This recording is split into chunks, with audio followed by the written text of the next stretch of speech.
The broadcast is now starting. All attendees are in listen-only mode.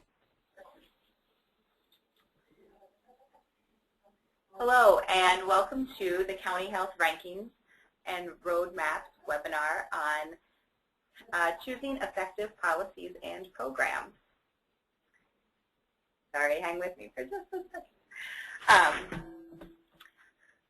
My name is Kate Conklin. I'm a community coach with the County Health Rankings and Roadmaps project, and my colleague Karen Odegaard is here also to help answer your questions along the way. And we are pleased to be joined today by Nazeera Dawood she's a Health Promotion Program Manager with the Fulton County Department of Health and Wellness in Fulton County, Georgia. So welcome, Nazeera. Thank you, Kate. The County Health Rankings and Roadmaps program is the result of the contributions of many partners, including the Robert Wood Johnson Foundation, our colleagues here at the University of Wisconsin Population Health Institute, and the various partners who help us compile the rankings data and get the message out about rankings and roadmaps. We want to take a moment to get you oriented to the technology that we're using today. The GoToWebinar attendee interface is made up of two parts.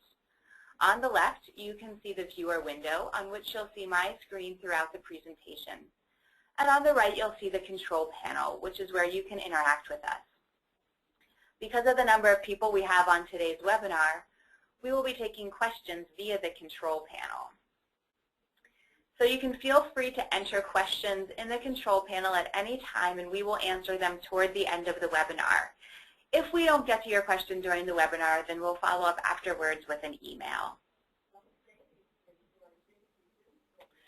When you registered for this webinar, we asked you to let us know what's going well with focusing on what's important.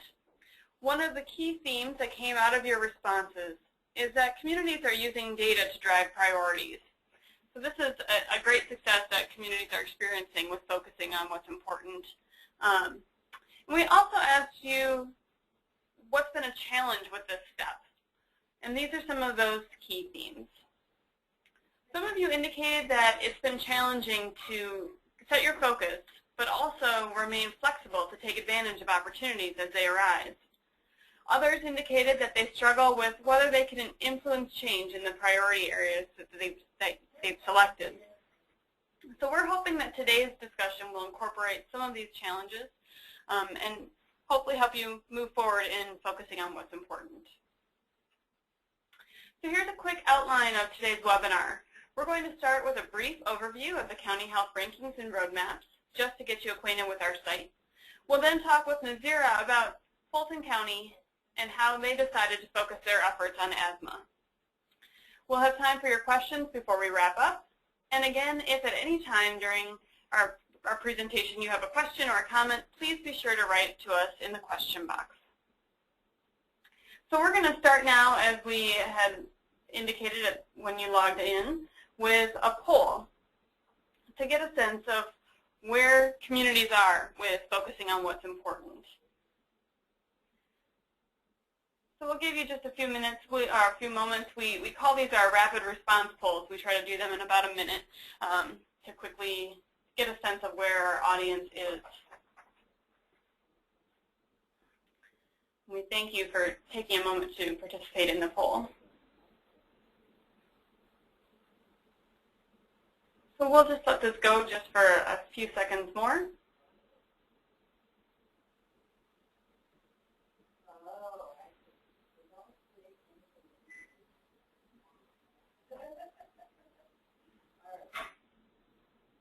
And great. So we're going to close that and take a look at what we see here.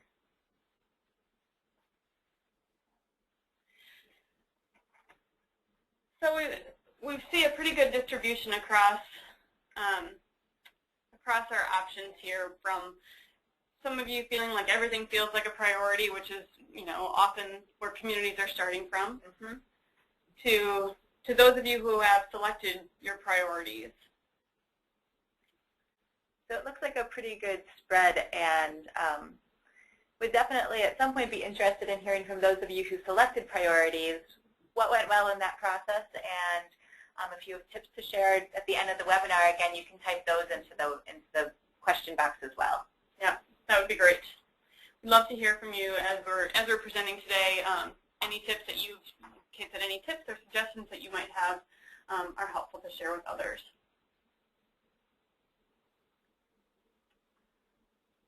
All right. So here are some of our goals for today. By the end of the webinar, we're hoping that you'll know where to find tools to help focus on what's important in the Roadmaps to Health Action Center. We're hoping that you'll understand how one community moved from assessment to action by selecting priorities, and then understand the importance of community buy-in in selecting focus areas. Before we get started, we want to take a moment to, Before we get started, we do want to take a moment to walk you through a little bit about the County Health Rankings and Roadmaps program. So many of you are familiar with the rankings, which ranks the health of nearly every county in the nation. And the rankings illustrate what we know when it comes to what's making people sick or healthy. This model underpins the County Health Rankings. So starting from the bottom, we believe that effective local, state, and federal policies and programs can improve a variety of factors that in turn shape the health of communities. Many health factors shape our community's health outcomes, but we specifically look at health behaviors, clinical care, social and economic factors, and the physical environment. We measure two types of health outcomes to show how healthy each county is: how long people live, the mortality, and how healthy people feel, morbidity. When communities assess their needs and resources, they're often starting at the top of this model. And they're looking at how long people live and how healthy people feel. And then they're digging deeper to understand the health factors that influence those health outcomes. Understanding your community's strengths and challenges will help focus on what's important, so you can take action through policies and programs that build on your strengths and address your challenges to improve health. So this is where the County Health Roadmaps comes in. Roadmaps show us what we can do to create healthier places to live, learn, work, and play. Roadmaps helps communities take action. So from our website, our main page, countyhealthrankings.org, you can get to your county's ranking and data, but you can also get to the County Health Roadmap section of the website. From here, you can find a variety of tools and guidance to assist communities in the Action Center, as well as What Works for Health, which is a database of nearly 200 evidence-informed policies and programs to choose from. Community coaches are also available to consult with you about how best to move forward in your community. In the Action Center, you can click on any action step in the Take Action cycle to find guidance and tools for various activities that make up that step. So if we clicked on Focus on What's Important, we would go to our Focus on What's Important guide, which breaks this step down into 10 key activities, so you can find guidance and suggested tools for exactly where you are in your process. And we're going to post a link to the Focus on What's Important guide in the chat, so you'll be able to get to that guide directly.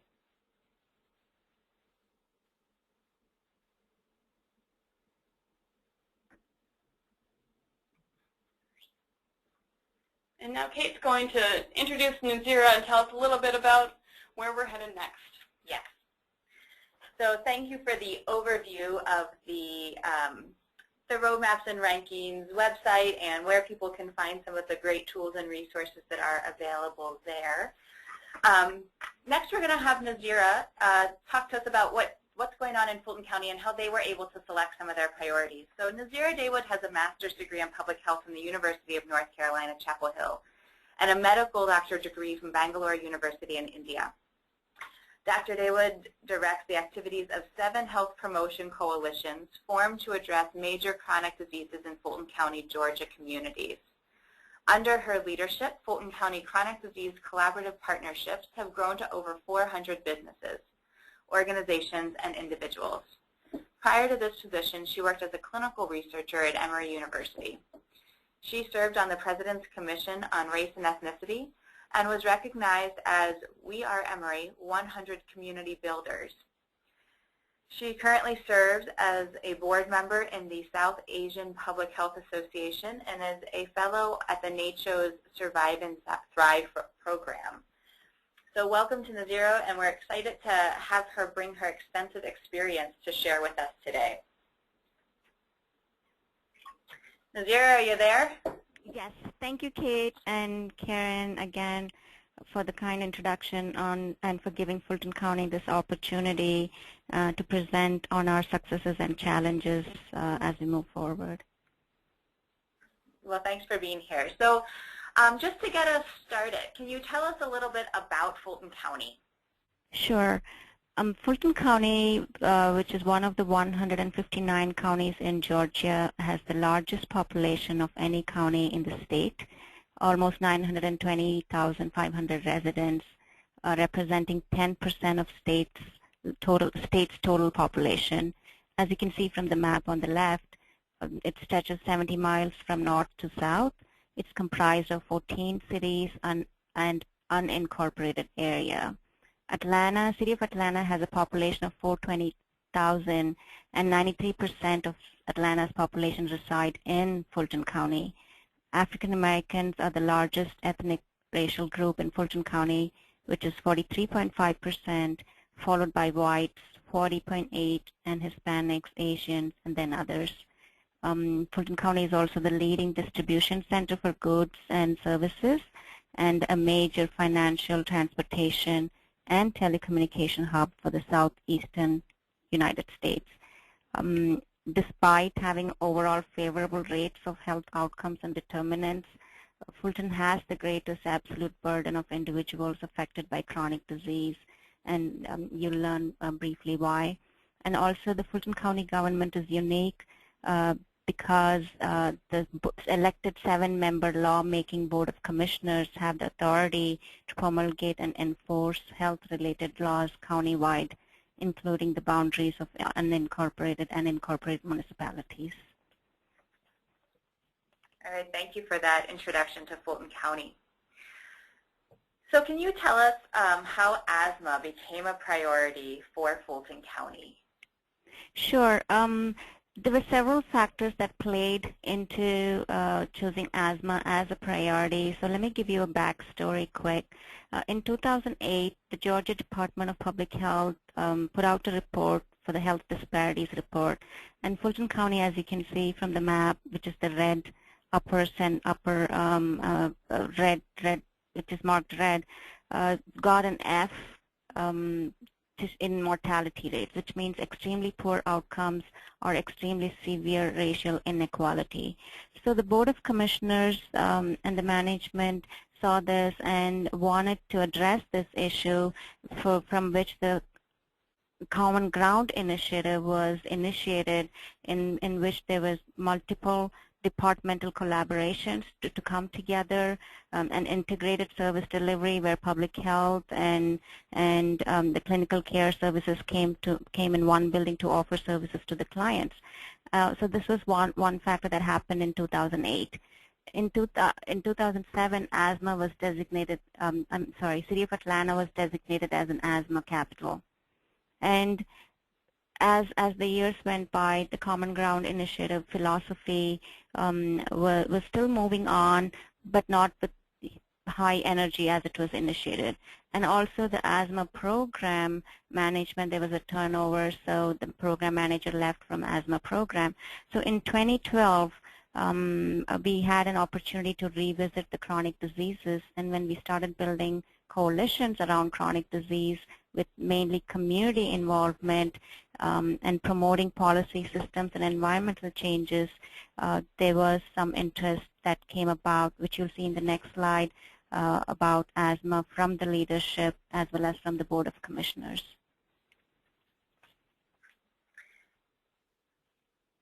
Okay, great. So you talked about, there had been some history of asthma as an issue in Fulton County, but it wasn't necessarily gaining the traction, though some interest started to bubble up. Can you tell us about the events that took place that really put it on the radar for the community and suddenly made it much more important? Sure.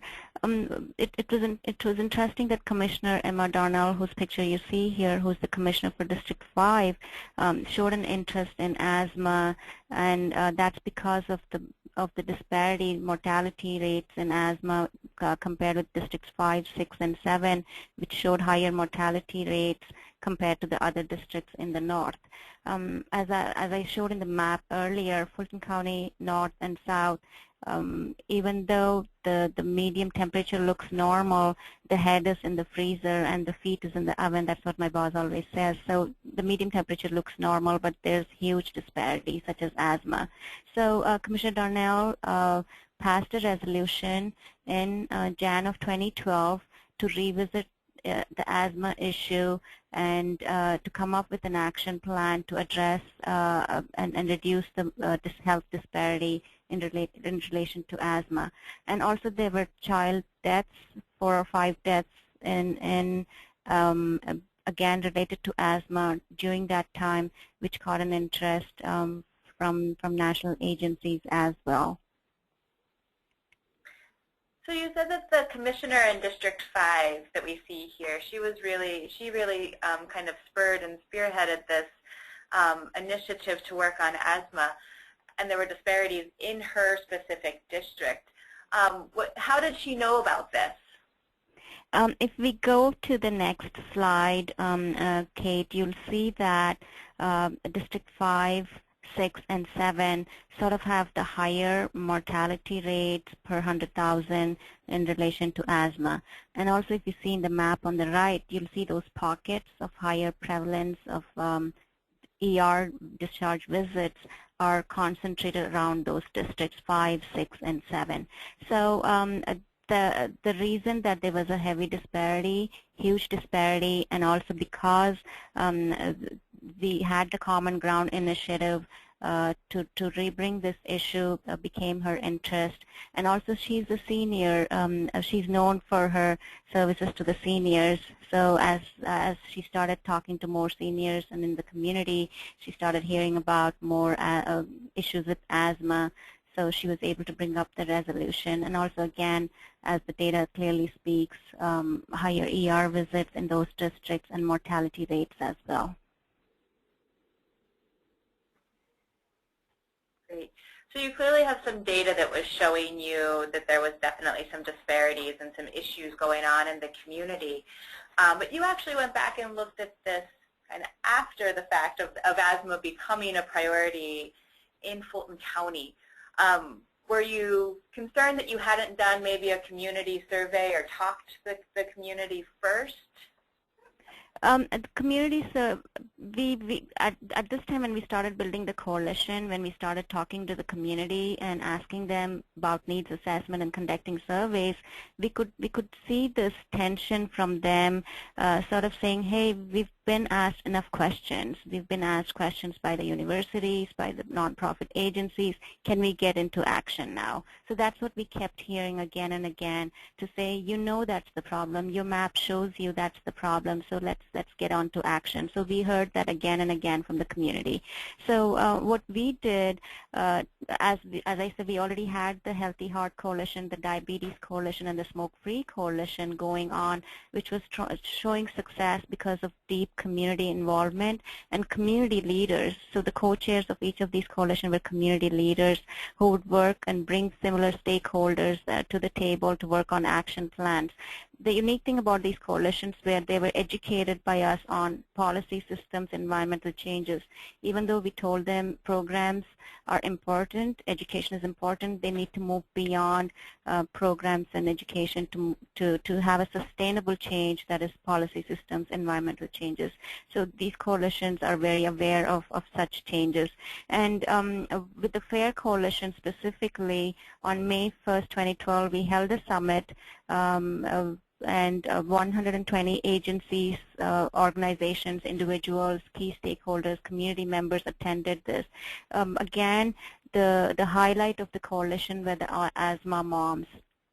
because of this huge press release that was done during the passage of the resolution, the moms and many stakeholders learned about this and started calling our division to say that they were interested and they wanted to be a part of this initiative. So the moms came and they were living testimonials of how their kids could still be living if only they knew.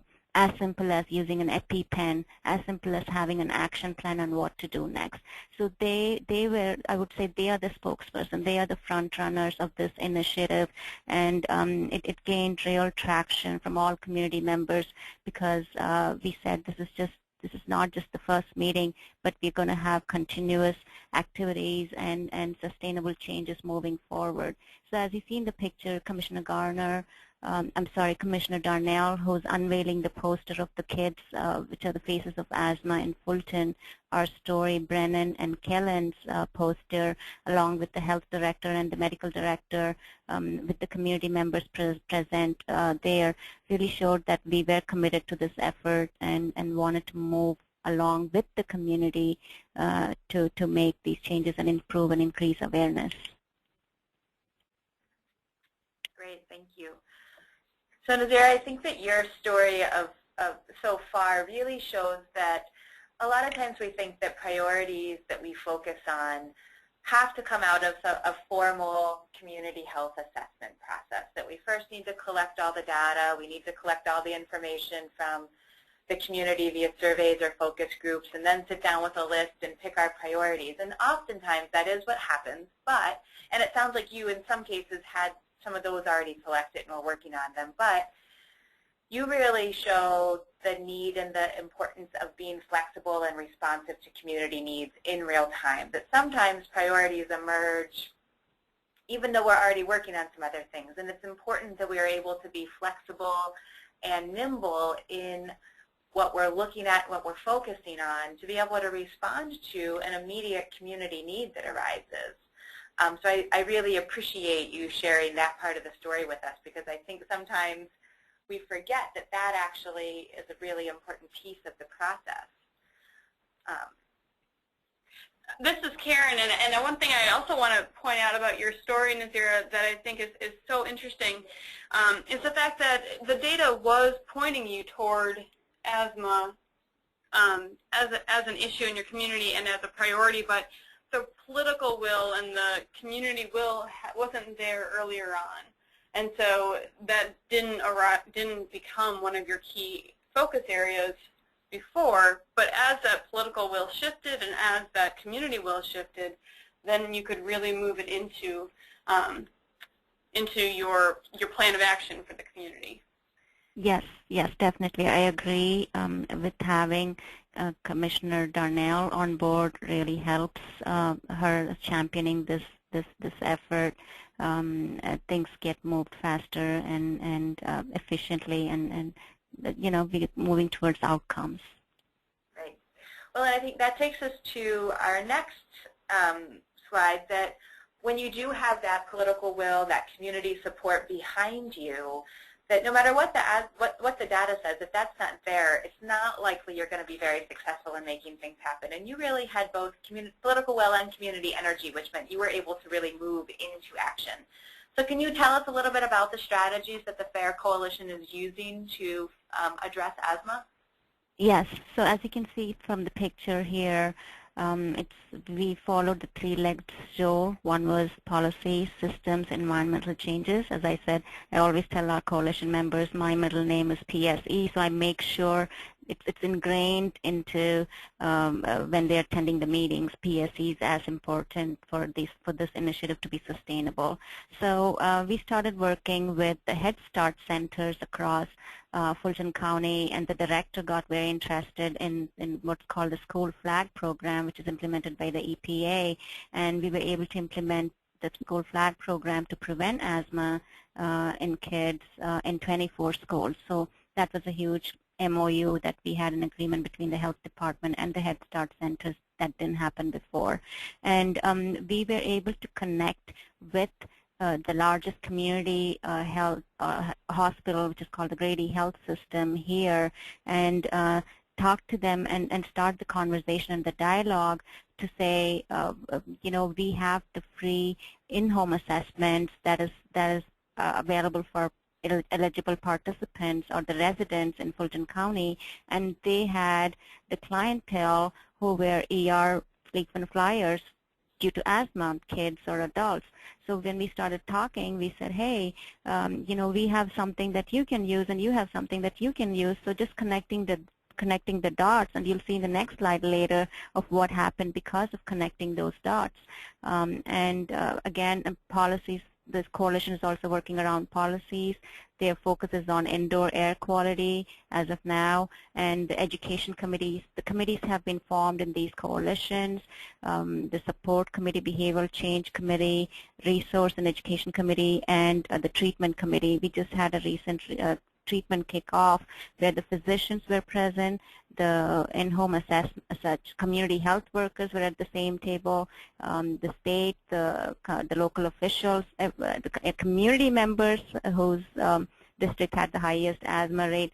Everybody got involved, and the best part is they are designing the website. We're only opening up the forum as the county government. We're just providing them the resources. We are opening up the forum to make it happen. But they hold the power. So what I'm trying to say is give the power to the community and just help them make it happen. You'll see miracles happening.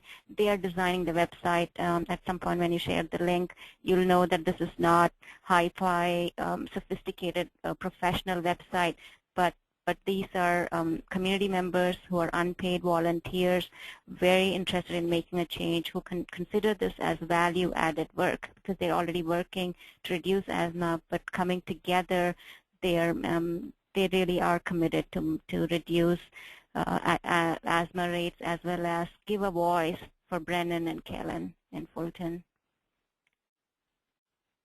Great, thank you. So you have a lot of initiatives taking place, and in a fairly short amount of time, you've been able to see some results. So can you tell us a little bit more about what you've been able to accomplish thus far? Sure. So as you can see from the slides, remember I told you that we were able to connect the dots between Grady Health System and the health department. So we were doing in-home assessments for clients who had frequent ER visits, children or adults. And Grady Health System had ER visits clients, so when they were able to share data with us, we were able to perform these in-home assessments in their homes. So the physicians were able to tell their clients that the in-home assessment our agency will be calling them to conduct an in-home assessment. They look at their indoor air quality, provide them abatement materials to improve asthma. So when we conducted this, I was able to talk, or our team was able to talk to various managers, several program managers across U.S. and see what worked, what didn't work. So we were able to tailor our survey accordingly, and also we're able to see what are the challenges we are going to face and be proactive in addressing it beforehand. So with this particular data, we were able to assess around 111 homes of these ER patients from that hospital, and in 4 months we did an post in-home assessment survey, and you can see that the ER visits has drastically reduced or decreased more than 90% before the in-home assessment and after the in-home assessment. And similarly, if you see the school absenteeism before the in-home assessment and after the in-home assessment, you can see a drastic decrease from 4.6 missed days to 1.9 missed days, just to show that the health hospital and the health center just are across the street. They see each other, the buildings see each other, but because the correct the dialogue or the connection or the dots was not was made because of this, we are able to show drastic improvement in improving the health outcomes and to show that we can target clientele and then decrease asthma visits, ER visits. Fantastic. And I think, again, it just shows that when you have people that are excited and ready to work on an issue, you really can jump into action and start getting some things implemented and in place. And I think your approach, this three-legged stool approach of including policy, systems, and programs and environmental change is a really important piece of that. So this is exciting stuff. Can you tell us what is next, what you're thinking about next in Fulton County around asthma? Sure. So we're going to launch our website soon, and we've been talking with the state to get more zeroed-in data. Sometimes getting the data has been hard, but we've zeroed into the zip codes. Before we had the district level, and now we have the zip code level data of where the highest ER visits are. And in fact, every week we do have our Education and Resource Committee weekly meetings that is led by the co-chairs, Richard Johnson and Danella, who's a pharmacist, so weekly conference call meetings, so to keep the momentum going. And several community members are getting involved. They want to make a change in their community. And so now we're trying to map that particular zip code, which shows 700 ER visits in 2010. So we know 700 is a lot of ER visits for 1 year. So we're going to go approach the PTAs, the schools, the faith-based institutions in that area, going to approach the homeowners association, the realtors, and everybody who have a stake at reducing the asthma or can contribute in decreasing asthma, the schools and summer camps. So we've sort of zeroed in and getting that, collecting the list of whom all to approach, and the FAIR Coalition is planning to write a letter to them saying, hey, do you know that these are all the prevention resources? Do you know, or do you or anyone you know has asthma? Do you know if they have an action plan? There's a coalition, and here's the website, and so that's one thing. The next thing is we're going to start our media campaign with the same messaging about indoor air quality. Have you changed your filters? Do you have the right filters? The best part about this, Kate, is the physicians are learning about indoor air quality. One of the meetings we had, the physician towards the end said, you know what, after this meeting, she said, maybe we are not giving all the information that the patients need. Maybe we're just giving them the inhalers and the steroids, but we have to step up and tell them, have you changed your filter? You know, how is the humidity in your home, and what about the carpeting? Is it wood floor or is it carpeting? So it was interesting to see how she could change her mind from in one meeting just to know how much of the indoor air quality stressing on that indoor air quality she has missed out on while counseling with the patients. So again, zeroing in on the zip code, masking the area with awareness campaigns, trying to create a chronic care management team model to address asthma. We want to show a small win in that zip code and take it to other zip codes and countywide. Great, thank you, Nazeera. So we're going to open it up now to some questions from our participants. So if you have a question for Nazeera or for myself and Karen, please send them in now. And Nazeera, are you ready to answer some questions? Definitely, yes. So we have a question from David, who is asking about the pluses and minuses of having disease-specific coalitions and disease-specific priority areas. Is that something that you all discussed in Fulton County about how you wanted to establish your priorities, whether you wanted them to be disease-specific, or how did that come about? And then Sure. A follow-up is, what is the effect of having disease-specific priorities and coalitions? What does that do in terms of being able to make systems changes? Sure. So we looked at the top leading causes of death, and according to that, we were able to select the top leading the coalition. So heart disease, healthy heart coalition, diabetes coalition, chronic lung disease because of smoking, so we formed the Smoke-Free Coalition, Asthma Coalition, and so forth. The reason we formed these coalitions was so people who are already working on diabetes, all these stakeholders can come together. When we had the Diabetes Summit the first time, there were 100 agencies across Fulton County that were sort of working in silos and might be together at some point. We were able to form the central agency to bring all of them together. And as a local health department, I believe we do carry that burden of being that central agency and not be a competition, but to work with the community in bringing all these stakeholders together. So all the diabetes stakeholders came together. Over the course of the next month, they formed the coalition. They were able to discuss what this policy systems, environmental changes they wanted to work at, and they're looking at Healthy Corner Store project, access to food, healthy food in food desert areas such as community gardens, and diabetes prevention programs in prevalent areas of diabetes. So each coalition has its own PSE, but there's this huge umbrella which is called the Health Promotion Action Coalition, HPAC, which sort of coordinates all these coalitions. I wish I could show you the org structure.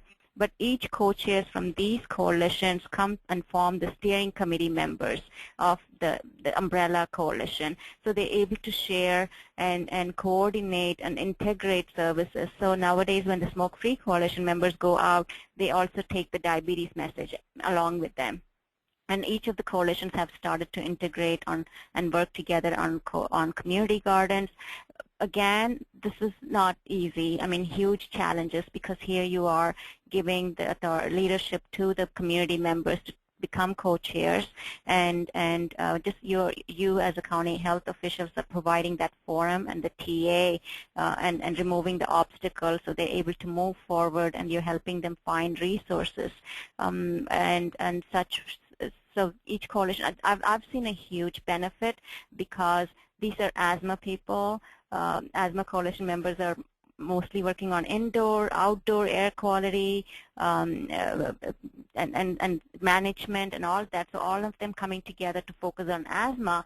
But when the entire coalition, umbrella coalition, comes together, the steering committee co-chairs are able to update each other on the efforts and where they need help and the challenges, and able to learn from each other.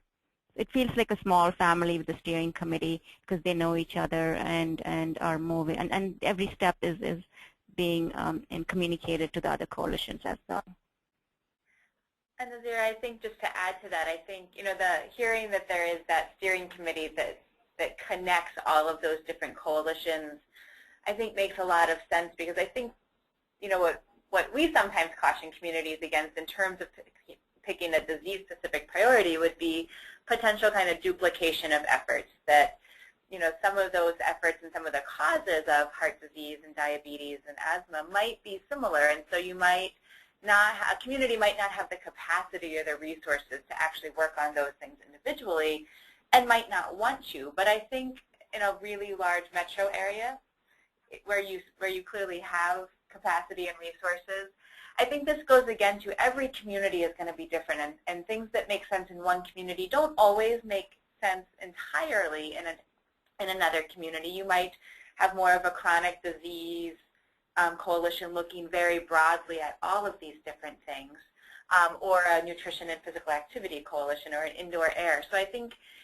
it's thinking about what makes sense based on your capacity and resources as a community and how you structure that.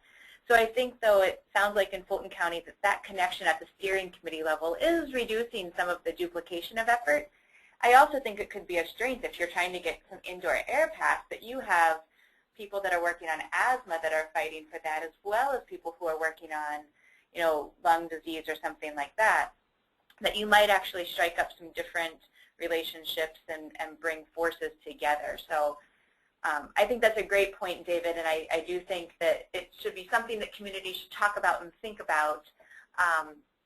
And if, as you're working through that, if you are stuck as to what your community should do, we would be happy to help you think through that based on what we've seen other communities that might look more similar to you do.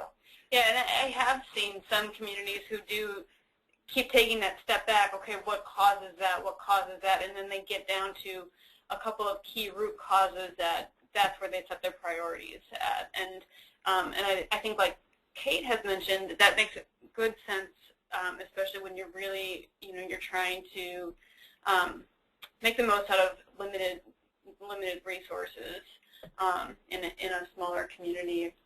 So.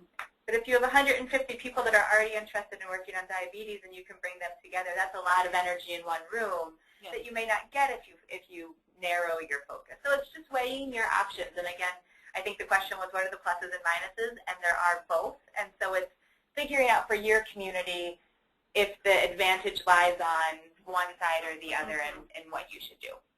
Exactly. Yes, and not just on the steering committee level, there's integration and collaboration, but also among the coalition members, like the Diabetes Coalition and the Healthy Heart Coalition came out on helping with this community garden work day. And now the Smoke-Free Coalition is working on to get an ordinance, and how the Asthma Coalition is seeing a benefit to connect with them in messaging, media campaigns, and be at their meetings, because we know smoke, one of the triggering factor for asthma is secondhand smoke as well. So it's feeding upon each other, which is mutual benefit as well for each coalition. So Nazeera, you talked about how each of your committees your coalitions are really focused on policy systems and environmental change. We have another question that's asking about how the community members assisted in deciding on what kind of PSC changes you're going to work on, and then implementing those PSC changes. How have you used your community members to get those PSC changes accomplished? Sure. So let me tell you this offhand. In the beginning, when you're starting to form your coalition and getting them excited about, hey, we can make this happen, believe me, if you're really committed, you're going to lose some sleep because here you are trying to talk their language. And not point fingers, but listen to them. One of the Interfaith Coalition, we said initially, hey, we need to do needs assessment, and this lady gets up and says, in our church, we don't need needs assessment. She said, we know what's the problem, obesity. So we have to be able to listen to them and speak their language is number one that I've really found successful. Don't use high technical language that they don't understand, and teach them and educate them why PSE changes, and show them successes across counties in the nation. That's what we did initially. The first 3 or 4 meetings was all us about presenting to them interactive sessions. What do you think will work? This county has done this and it has worked. What do you think? So we looked at data. We looked at whether this is our priority or should that be our priority. The Healthy Heart Coalition decided on in breastfeeding policy, promoting breastfeeding for new moms. It worked on joint use agreements to improve physical activity access to the communities that don't have access, and addressing food deserts. So these were the priorities that the Healthy Heart Coalition came up with. And with the Diabetes Coalition, they came up with the Corner Store Initiative. So just what got them interested and what has worked. So it would require you as a county health official to do a lot of research and show them what has worked. There are several links, such as even your links, that shows what PSCs has worked in various communities, and also looking at what's feasible. I mean, if that's feasible in that community, do we have the political power and do we have the resources, the capacity to make this happen here? It was all that was weighed in the beginning. For Smoke-Free Coalition, it was straightforward. We knew what the coalition wanted. We wanted to fill the gaps of the 2005 Georgia Smoke-Free Act that was passed. So we knew we needed a county-wide ordinance to prevent all work sites from being smoke-free, from actually to getting it smoke-free. So some of the coalitions, it was pretty straightforward. Some of them had. Sometimes it took them 6 months to figure out what those PSE changes were, but didn't mean nothing was happening. Meanwhile, things were happening, meetings were happening, and steps were being taken, and action plans were formed. And as simple tools as action plan just help them organized. And being organized and showing you are committed towards this effort, and you're not just going to let them hang in between and leave was another thing that they got. And showing care and compassion, that we do care, we want your community to improve, it's all for our benefit, and ultimately showing the return on investment. We are saving taxpayers money and improving the quality of life of Fulton County residents has really shown that engagement and continuous support from the community members. All of the coalitions are in infancy stages. It's not like they've been in existence for 10 years. It's just 1 year and 1.5 years. And some of them are almost into implementations of PSE, some of these PSE changes that I talked about. Nazeera, when you're, you said you educate the coalition members about the need for PSE change and why you'd be thinking about policy systems and environmental changes. Have you found, what have you used? Have you used something specific to train your coalition members on PSE? Just their language. First, I would ask them, how many of you have worked on policies? And everybody would say no, they've never worked on policy. Then I would ask them, have you set a guideline in your house to say today's your day to do the dishes? And almost everybody's hands raised. So I say, so that means you have been a part of setting a guideline, and policy is as simple as a guideline, setting a guideline. How you have to be a part of the policy-making process in your community. You have to be aware of what's going on in your community. So that really sparked their interest. And just speaking simple language, what is policy? Just one slide on policy. What is systems? What is environmental changes? And what are the successes across the nation? Why you need this? Why is obesity a high prevalence here? What are you got? What is the school doing about it? What is your community doing about it? Do you have access to sidewalks? And is it safe in your environment to walk in the evenings? Do you have access to fresh fruits and vegetables? Just asking the questions, and then even teaching them to the core values of the commissioners. Do you know who the decision makers are? Do you know how many commissioners? Do you know who your city council member is? Even that education, they felt it was very, very informative, and finding out what the core values of these commissioners are who are making the decisions for their community really sparked their interest. And they are craving for information. The community members don't get to attend conferences like most of us do. They don't get to attend seminars because it costs. So getting this free information and educating them and showing them that they are important has really helped us still garner the support that we are receiving so far. That's really helpful, Nazeera. Thank you. And I want to just also make a note that some of the things that Nazeera is mentioning about how to find out information about policymakers and how to start thinking about making policy change. We have some tools and resources and guidance on that kind of activity in our Act on What's Important guide in our Action Center. So you may find some things there that might also be useful as you're taking that, continuing through the Take Action cycle and moving on with policy systems and environmental change implementation. And I would put in a plug for our upcoming webinar in June or July. It is June. In July is going to focus on a community that chose to work on policy in that, and kind of their process in moving through what that means in your community when you choose to work on policy. So if this is an area that you're interested in, certainly join us again in July, and hopefully you'll find that helpful.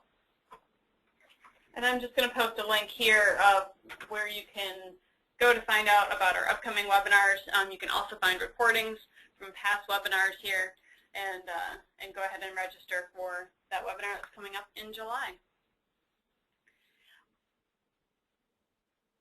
I think that we are coming to the end of our time for questions, and we have just a couple of other things to wrap up with.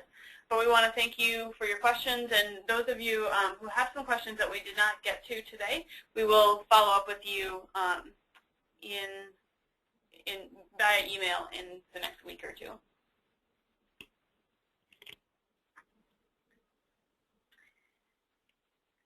So again, thank you to the support of the Robert Wood Johnson Foundation. We have 3 community coaches on the County Health Rankings and Roadmaps program, and our assistance is at no cost to you. So please don't hesitate to contact us if you need assistance with a tool, a question you have a question about a next step or a first step in your process. We are here to help. So, as these questions that come up on the webinars, if your community, as you're working through them, if you are still struggling through these same things, or we didn't quite answer the question that the way you wanted us to, feel free to send us an email. We do respond to all of them. We do phone calls. So let us know if you're stuck, and myself and Karen, who you've been listening to as well today, and our colleague Jan are more than happy to help you work through some of these steps. We have a 3 series of webinars that started recently, and they will continue throughout the year. 2 brand new series will focus on breaking down the rankings model and partnerships.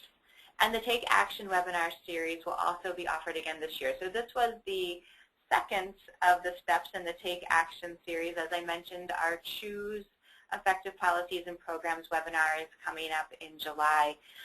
But Jan O'Neill is leading the series on partnerships and helping you think about how to successfully partner with those different groups that are around the action cycle in those bubbles. We regularly send out announcements about upcoming webinars to our e-newsletter subscribers. So if you haven't subscribed to the e-newsletter, it's a great time to do so. We will not inundate your mailbox. We only send out important and useful information. And as always, we invite you to stay connected with us. You can follow our county by county blog on countyhealthrankings.org. You can follow us on Twitter. You can like us on Facebook. And again, you can subscribe to the e-newsletter. As a final word, in all planning, you make a list and you set priorities. So we encourage you to, we know it's hard, everything feels like a priority, but really be responsive to your community, be responsive to what the data is telling you, and really when you can focus on what's important and move forward with community energy and political support, you can make great things happen. So thank you for joining us today, and we look forward to you joining us in future webinars. And thank you to Nazeera for being with us today and for sharing your story about Fulton County, Georgia, making asthma a priority. Have a great afternoon.